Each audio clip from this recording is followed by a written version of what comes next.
Dear student, good morning.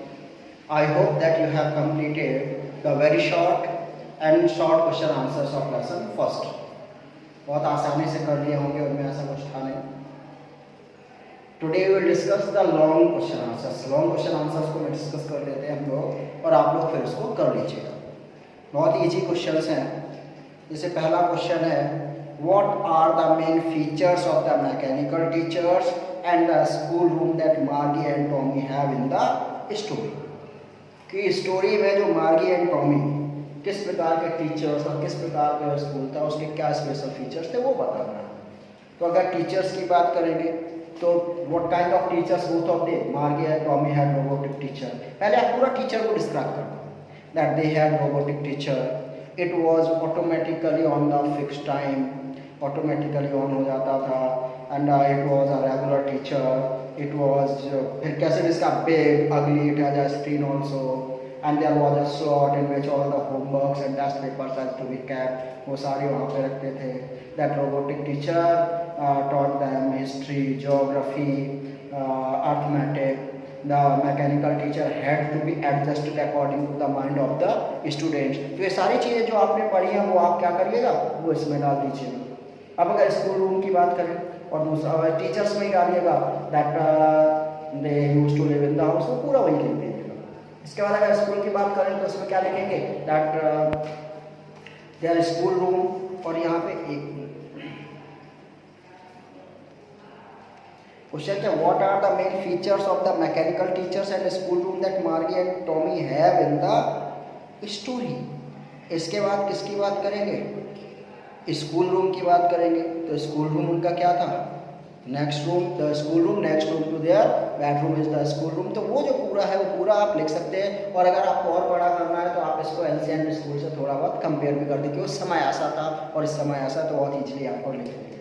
दूसरा question है, why did Margie hate school, why did she think old kind of school must have been fun. तो बहुत ही simple सा, वो hate क्यों करते थे सबको पता है.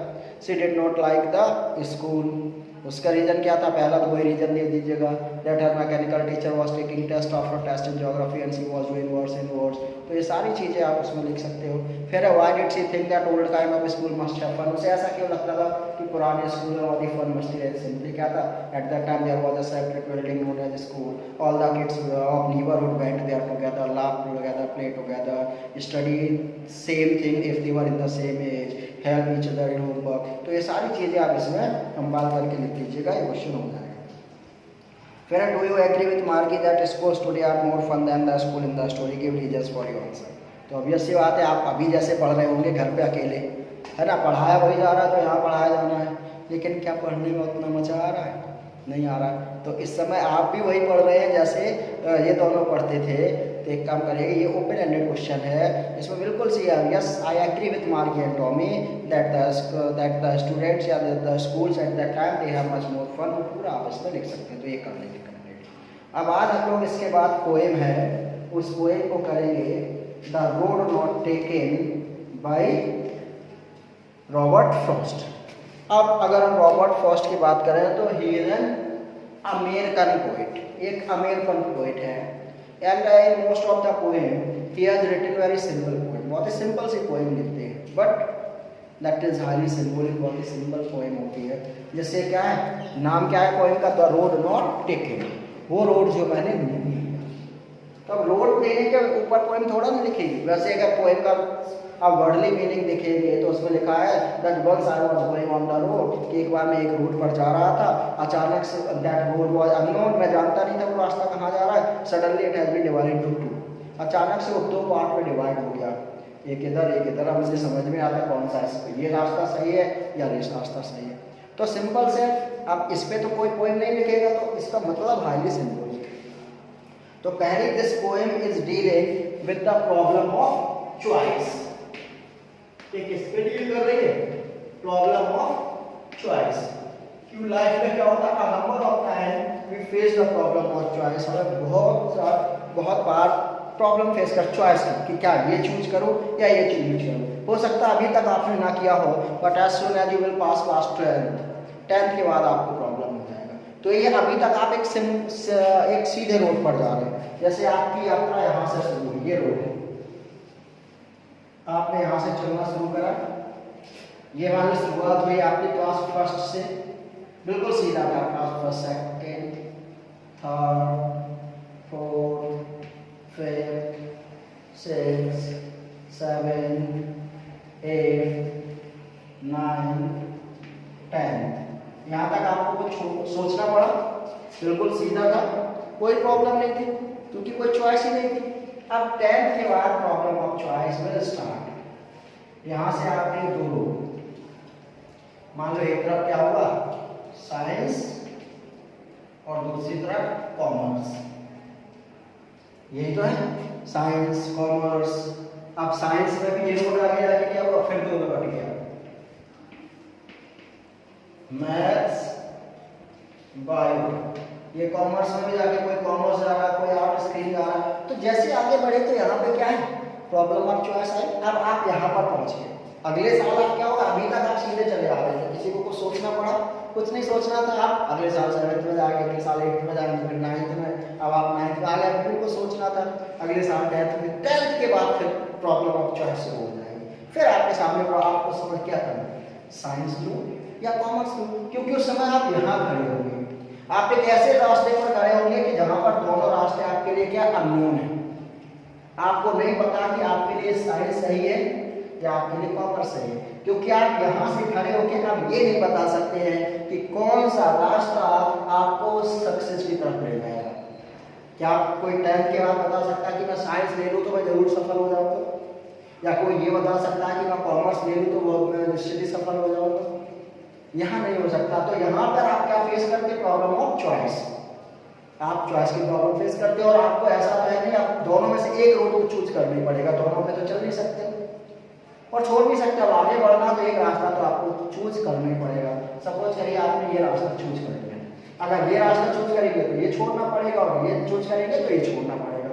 मान लो ये चूज करके अगर सफल हो गए तो ठीक है, नहीं हुए तो यहाँ से आप वापस नहीं आ सकते कि फिर वापस आके फिर चलने पड़े। तो यही लाइफ में होता है, लाइफ में बहुत सारे ऐसे मोमेंट आते हैं जब हम ऐसे रास्ते पर खड़े हो जाते हैं जहां हमारे सामने क्या होता है, दो रास्ते होते हैं, उन दो में से हमें एक चुनना होता है और जो रास्ता हम चुनते हैं वो हो सकता है हमें सफल भी बना दे, वो हो सकता है हमें असफल भी बना दे, और एक रास्ता छोड़ना पड़ता है। तो ये है द रोड नॉट टेकन, कि मैं एक रास्ते पर जा रहा था, एक ऐसा रोड था जो मैं नहीं ले पाया, तो क्यों नहीं ले पाया और नहीं ले पाया उसके बाद क्या क्या हो सकता है, वो सारी चीजें इसमें डिस्क्राइब की गई है।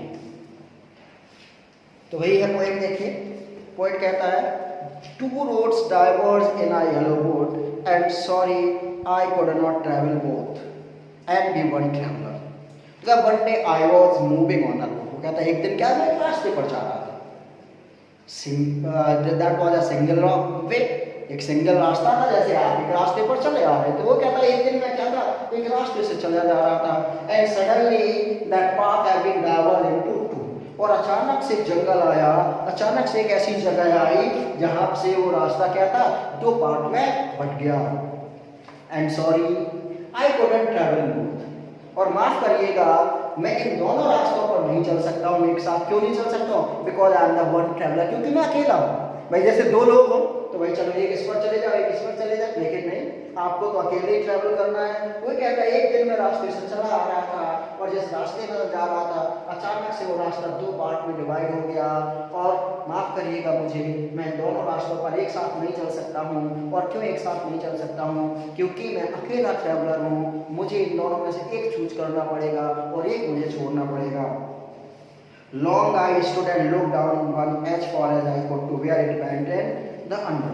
तो मैं कह रहा now I was thinking, अब मैं सोच रहा हूँ कि मुझे कौन से रास्ते पर जाना चाहिए। तो मैं यहाँ क्या हुआ, यहाँ पर मैं बहुत देर खड़ा था और खड़े होके long I was, बहुत देर तक इसको मैंने देखा। और यहाँ पर जैसे खड़े आपको ये कब तक देखेगा, जब तक ये बैंड नहीं झुका, मुड़ा हुआ नहीं। तो यहाँ तक तो मुझे दिखा कि मैं अगर साइंस ले लूँगा तो साइंस लेने के बाद मैं 12th करके बीएससी कर लूँगा, लेकिन उसके बाद क्या, जब बीटेक कर लूँगा उसके बाद क्या, एक जगह जाके फिर से ब्लाइंड हो जाता है। तो वो यही कह रहा है कि मैंने काफ़ी देर खड़े होकर मैं उस रोड को ऑब्जर्व करता रहा, जहाँ से मुड़ गया था उसके आगे दिख ही नहीं रहा था कि उसके आगे क्या है। तो मैंने बहुत देर खड़े होकर उस रोड को ऑब्जर्व किया।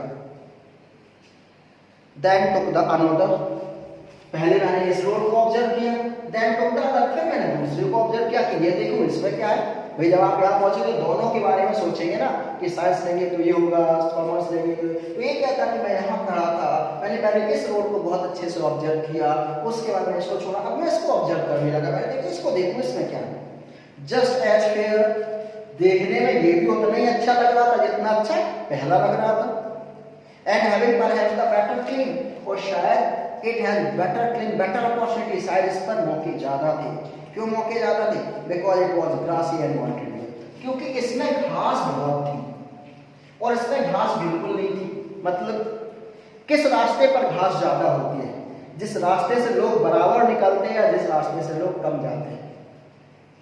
जिस रास्ते से लोग बराबर निकलते हैं वहां की घास खत्म हो जाती है, और जिस रास्ते से लोग कम जाते हैं वहां पर घास होती है। तो कहता है ये रास्ता तो कैसा है, इस पर घास नहीं है, इस पर बहुत लोग चल रहे हैं, ये ग्रासी, इस पर घास है, और शायद ये बेटर हो सकता है। मतलब क्यों बेटर क्यों हो सकता है? क्योंकि देखिए जहां कम लोग जाते हैं वहां पॉसिबिलिटी ज्यादा है आपके सक्सेस की, क्योंकि अगर वहां आप अकेले हैं, अगर आप मेहनत करेंगे तो आप वहां सक्सेसफुल हो जाएंगे, और जहां भीड़ में है तो वहां उतने कम हो जाता है। जैसे आजकल के जैसे क्रिकेट की अपनी बात ले लें, इतने लोग बनना चाहते कितने बन पाते हैं, क्योंकि वो रास्ता कैसा हो चुका है, बिल्कुल घिस पिट चुका है। और वही अगर बात करें, अगर आप पोइट बनने की ठान लें तो हो सकता पोइट इजीली बन ले, क्योंकि वो रास्ता कैसा है, वो ग्रासी, उस पर बहुत कम लोग चलते। तो ये कहता है कि मैंने दोनों रास्तों को ऑब्जर्व किया, ये रास्ता तो घिसा पिटा है, इस पर बहुत लोग चले हैं, ये रास्ता मुझे थोड़ा अच्छा लग रहा है क्योंकि ये ग्रासी, इस पर अभी बहुत कम लोग गए हैं। Though as for that the passing there had worn them really about the same. हाँ, मैं ये भी जानता हूँ कि एक बार लोगों ने इस पर भी चलना शुरू कर दिया ना, तो ये भी क्या होगा, ये भी वैसा ही हो जाएगा जैसा पहले है। और ऐसा मतलब जैसे अभी आज आप अपने घर वालों से कहते हो कि हमें पढ़ाई नहीं करना, हमें क्रिकेटर बनना है, घर वाले बॉल बैट उठाएंगे और आपको बॉल बना देंगे, तो यही तो होगा, क्योंकि वो कुछ अलग नहीं करना देना चाहते। सपोज करिए आपने कैसे भी करके घर वालों से जिद करके आपने कहा नहीं मुझे क्रिकेट की खेलनी, घर वाले मान भी गए और आप एक बड़े स्टार बन गए। और जब आप बड़े स्टार बन जाएंगे तो आपके रिश्तेदार पहले सब आपको चिढ़ाएंगे, देखो पूरा जिंदगी बर्बाद किए दे रहा है, वो अपने लड़के क्रिकेट खिला रहे हैं, कुछ नहीं होगा। लेकिन जिस दिन आप क्रिकेटर बन गए, फेमस हो गए, सक्सेसफुल हो गए, उस दिन क्या होगा, वही रिश्तेदार, वही आपके पड़ोसी, वही मोहल्ले वाले अपने बच्चों को भी क्या करा रहे हो, वो भी उसको क्रिकेट खिला रहे होंगे कि तुम भी खेलो, शायद तुम भी उतने बड़े बन जाओ। तो अगर आप सफल हो गए तो आपका लोग पीछा करेंगे, और आपके इतने लोग आएंगे आपके पीछे की जो आप रास्ता जब आप गए थे, जब हरा भरा था, और कुछ दिन बाद वो भी क्या होगा, घिस-पिट के एक जैसा हो जाएगा। तो यही कह रहा है यहाँ पे। And both that morning equally, कहते जब मैं आया तो उस समय तो मेरे सामने दोनों क्या थे, दोनों एक साथ वहां पर पड़े हुए थे। In leaves no step at क्योंकि ये दोनों रास्ते पत्तों से ढके हुए थे, और किसी की भी पत्तियां काली नहीं होती, जैसे हरी पत्ती होती है उसे पैरों से कुचलते रहो तो काली में, किसी भी रोड पर ये निशान नहीं था कि लोग इस पर गए हैं या इस पर गए हुए हैं। Oh I kept the first for another day, तो मैंने काफी देर तक दोनों को ऑब्जर्व किया। I kept first for the another day, इस रास्ते को मैंने कहा इसको बाद में देखूंगा। मैंने डिसाइड करा कि मैं उस रास्ते पर जाऊंगा जिस पर कम लोग गए हैं, मैंने उस रास्ते को छोड़ दिया जिस पर बहुत लोग गए हुए हैं, मैंने उस रोड को चुना जिस पर आज तक कम लोग गए थे। Yet knowing how way leads on to way, I doubted if I should ever come back. और मैं जानता था कि कैसे एक सड़क दूसरे से निकल जाती है, जानता था, मुझे पता था कि रोड कहाँ लेकर जा रहा है, लेकिन फिर भी मैंने क्या किया, इसको छोड़ दिया और ये रास्ता मैंने ले लिया। मुझे पता था अगर मैं फेल हो गया तो वापस नहीं आ सकता हूँ, लेकिन फिर भी मैंने इसको ले लिया और आगे बढ़ गया।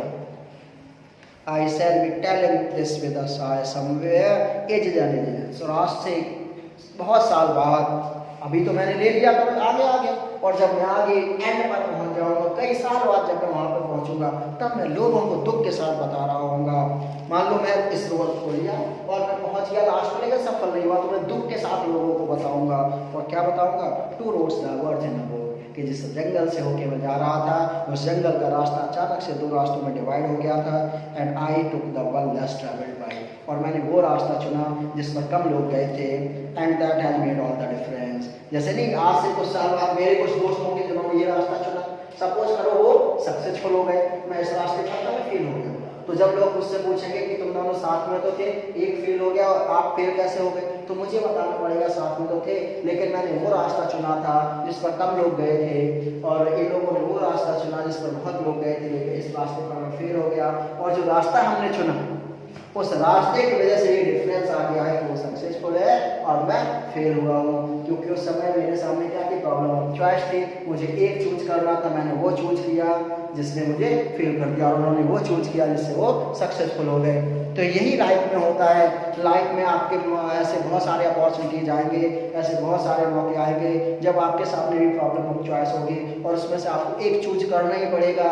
आप ना तो दोनों ले सकते हैं, ना ही दोनों छोड़ सकते हैं, आपको एक चूज करना पड़ेगा। और आप चूज करते समय ये नहीं जानते होंगे कि आपको कौन सा सफल बनाएगा, कौन सा आपको असफल बनाएगा। आपको अपनी लाइफ के लिए उसे चूज करना ही पड़ेगा। So we have completed chapter first. तो एज अ होमवर्क आप फर्स्ट चैप्टर के क्वेश्चन आंसर्स लिख के याद कर लीजिएगा, ठीक है। Thank you.